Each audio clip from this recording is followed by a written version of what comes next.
এই রমজানটা একটা ঐতিহাসিক রমজান হিসাবে কাটায় দেখায় পারবা যে এই রমজানকে আমরা কমর বান্দা ঐতিহাসিক রমজান হিসাবে কাটায় দেখায় দিব পারবো? এক রমজানই তো যথেষ্ট ছিল। এক রমজান 89 বৎসর 2 মাস কত 89 ইয়ার্স আর তারপরও 2 মাস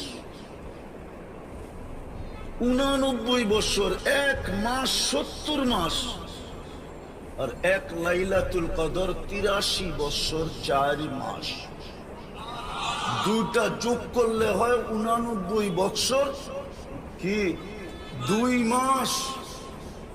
কি জবাব দিবা যুবক আল্লাহর কাছে? বলো কয়টা রমজান এই পর্যন্ত গেল?